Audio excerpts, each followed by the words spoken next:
Claudio Castro took public money, specifically from the pension fund, which belongs to the public servants of the state of Rio de Janeiro.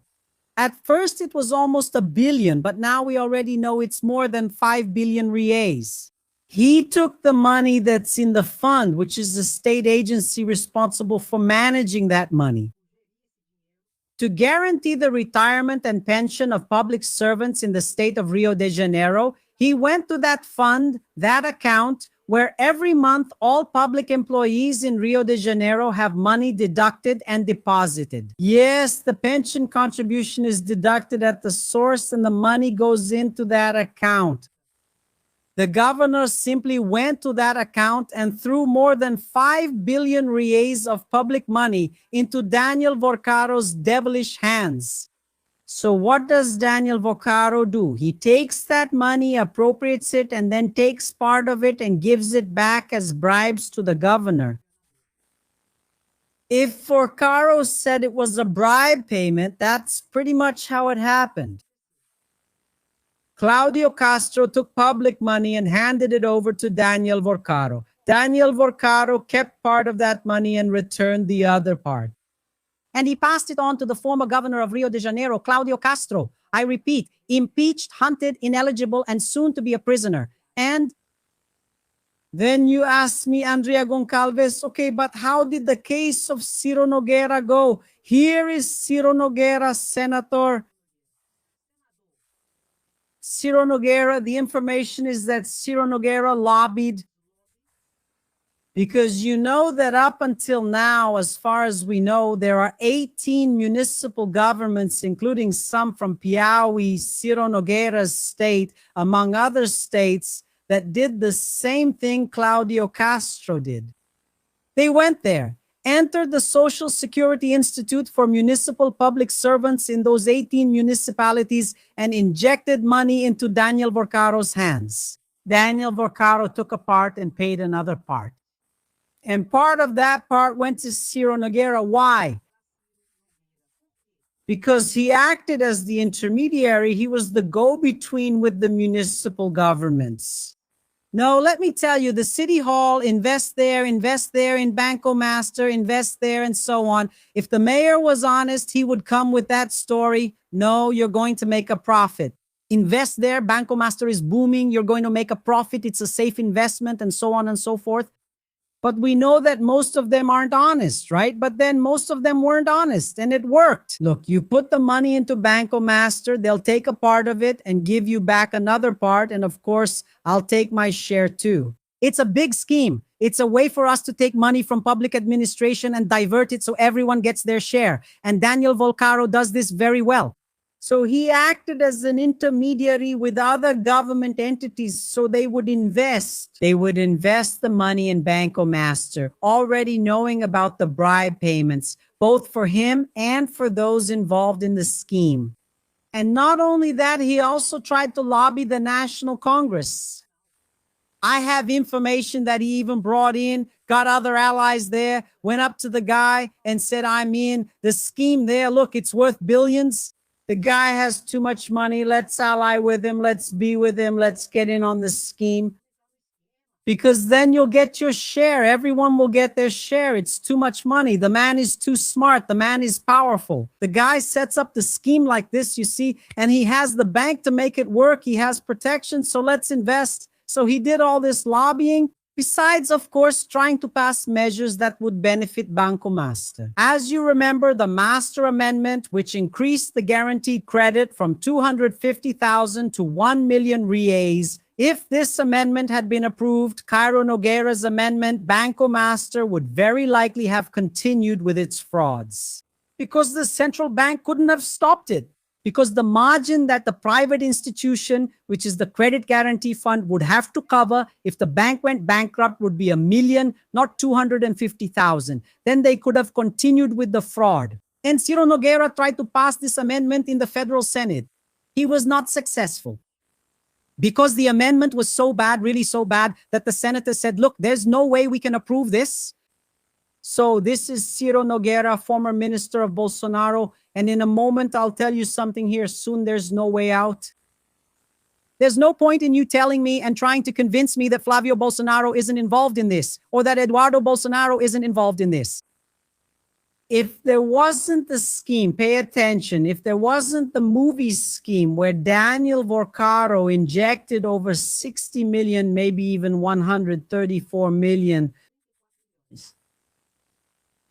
and it wasn't for the movie, it went to an account in the United States, and the lawyer is Paolo Carliccio. If it weren't for that, I would already be suspicious of the Bolsonaro family, because everyone who is getting caught by the federal police is a big fish, and they're all Bolsonaro supporters. They're all together. They're allies of the Bolsonaro family.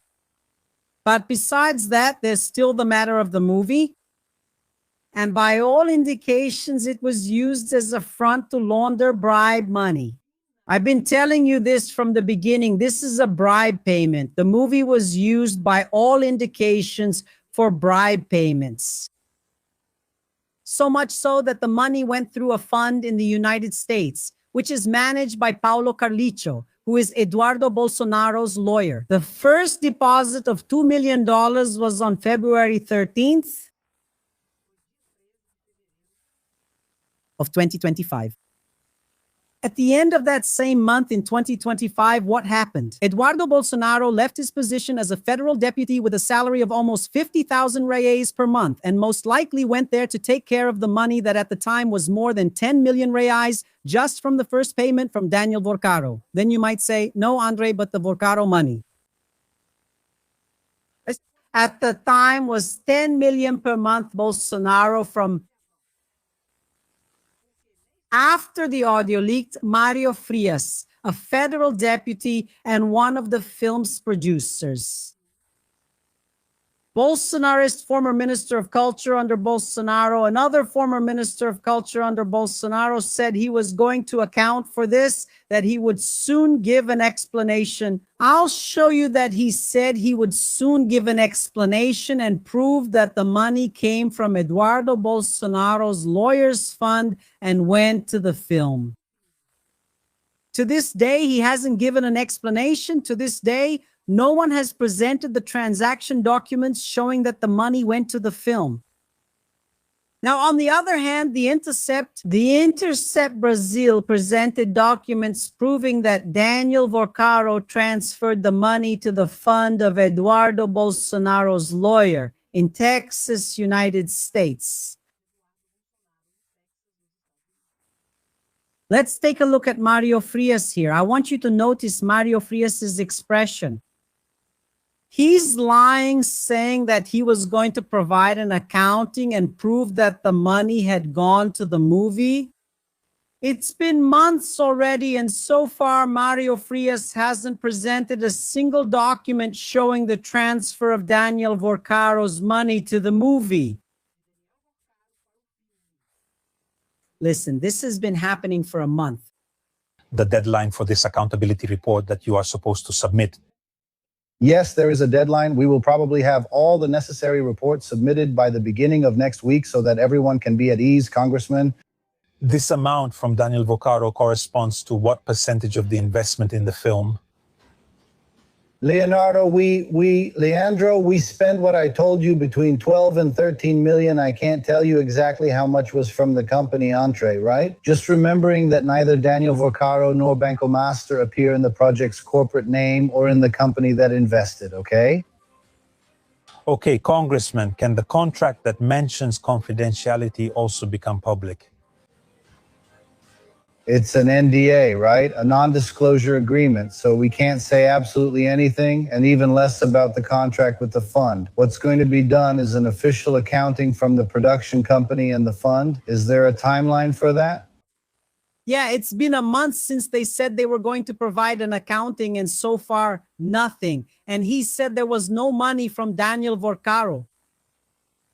But Daniel Vorcaro, the Intercept showed it. The receipts from the payment spreadsheet showing the money that went to the fund. There was the lawyer of Eduardo Bolsonaro. The money went. And Mario Frias said he would provide an accounting within the next week. And it's been a month already, and so far they haven't accounted for anything. And did you see what he said, that they spent about 12 or 13 million? That's in dollars, right? Well, then it was much more money than Daniel Vorcaro.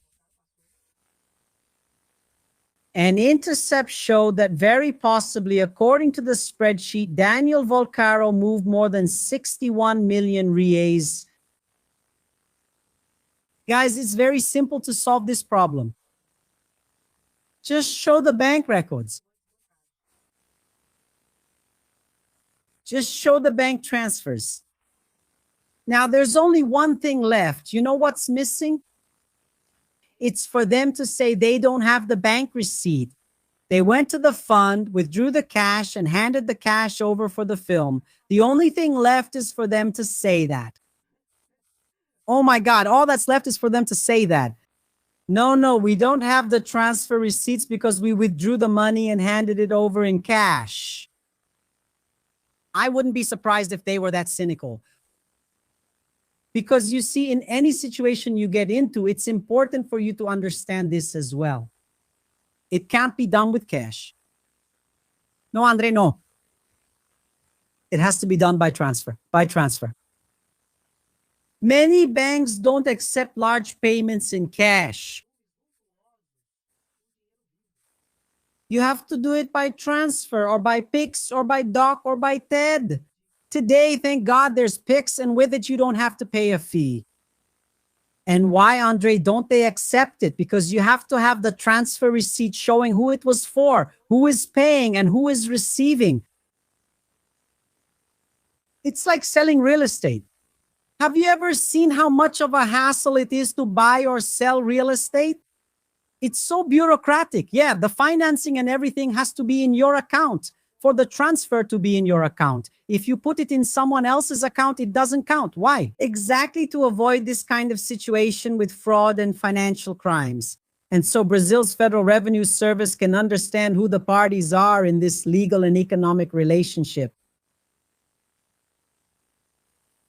And it's interesting that Intercept showed, and I even showed it in detail during the 8:30 live, each of these transfers here. Look, they made them in smaller amounts.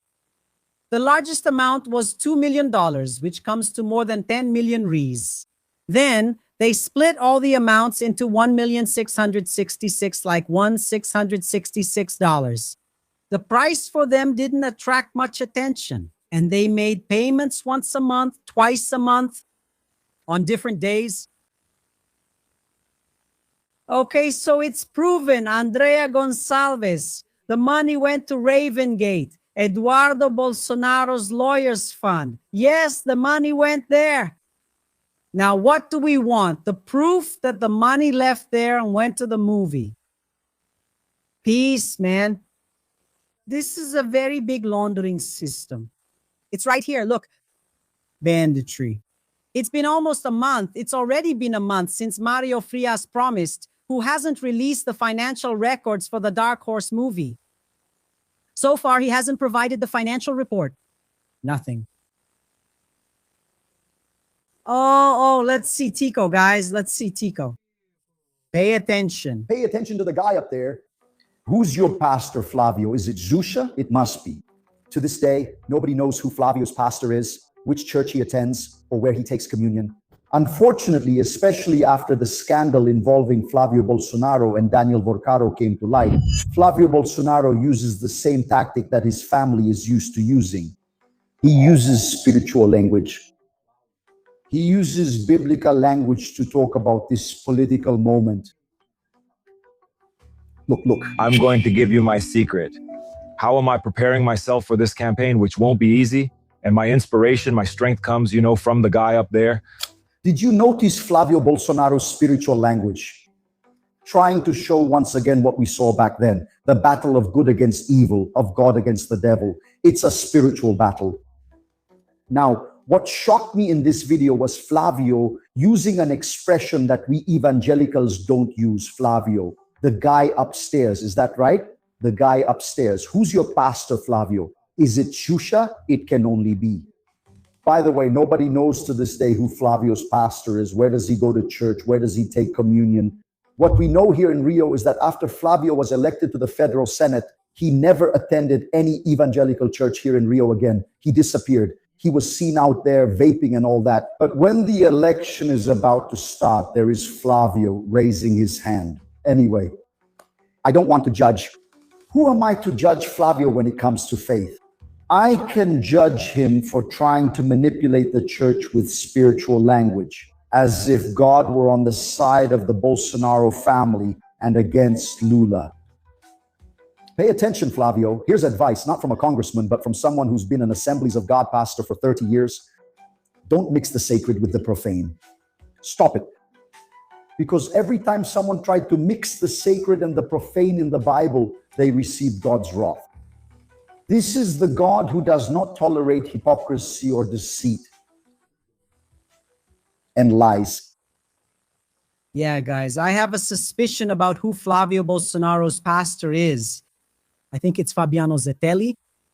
Who is Fabiano Zettelli, Andre? Fabiano Zettelli is the main financial operator, brother-in-law of Daniel Vorcaro, who is in prison. And he's a pastor. At least he said he was. He had a church, right? It was to launder money, and we know that very well. It can only be Fabiano Zettelli? Yes, Fabiano Zettelli.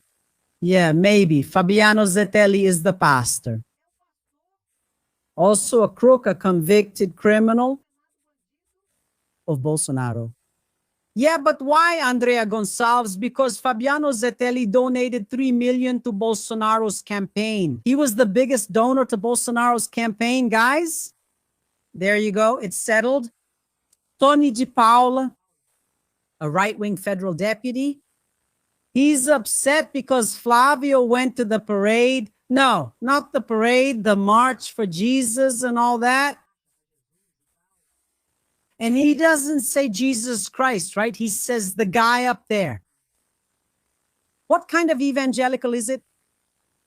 Who, when referring to Jesus Christ, says the guy up there? That's something people who have no real relationship with the Word of God, the Bible, or the Christian faith do. That's why he's criticizing. Then he says, we don't know where he congregates, where he takes communion, who his pastor is. But we know that his God is Mammon, the God of wealth. That his pastor must be Fabiano Zettelli, who used to make the payments. Or not. Oh, for a good evangelical, a verse says it all. Now, for those who aren't, my dear, it's just manipulation and nothing else.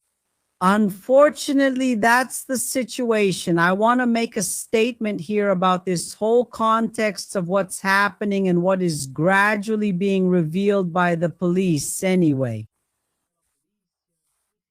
Let's listen to Leonel Radio.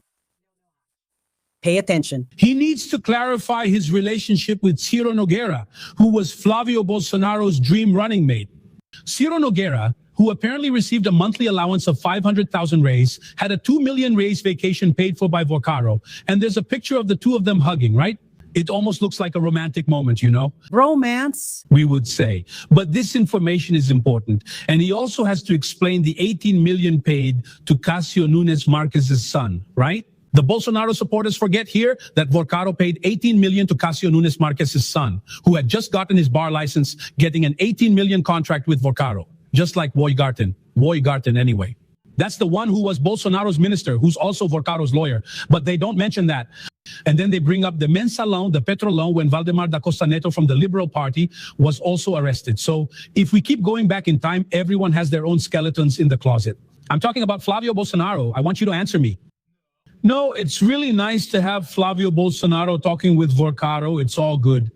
Trying to tell me that there was no way Flavio Bolsonaro could have known about the contract, that Banco Master was doing what it was doing. I'm sorry. On the day Flavio Bolsonaro sent the famous message to Vorcaro, all the scandals about Banco Master were already known. But then it's not a problem. Nobody sees any problem. Okay, but the money is dirty. So it's known that the money is dirty because after 11 days of someone being arrested, right, the money was dirty. Flavio Bolsonaro returned the money and asked for it to be returned. It's getting harder and harder to sustain this narrative, this logic that everything is fine regarding Flavio Bolsonaro, that it's a minor thing. And another thing that leaves me very, very perplexed is bringing up the names here of people from Rio de Janeiro, people linked to organized crime, to criminal factions. It's not just a rumor. It's a direct connection between Flavio Bolsonaro and these criminal factions. And the Bolsonaro supporters keep normalizing it, saying it's not true. It doesn't shock anyone. I always say, do the exercise. Imagine if Lula was in that audio, asking Vorcaro if everything's fine, saying he'll be there no matter what, requesting resources for the Lula Institute. But people always reply, what about Lula? What about the PT? What about something else? They never discuss the real issue. I challenge you here. Talk about the issue without mentioning PT or Lula.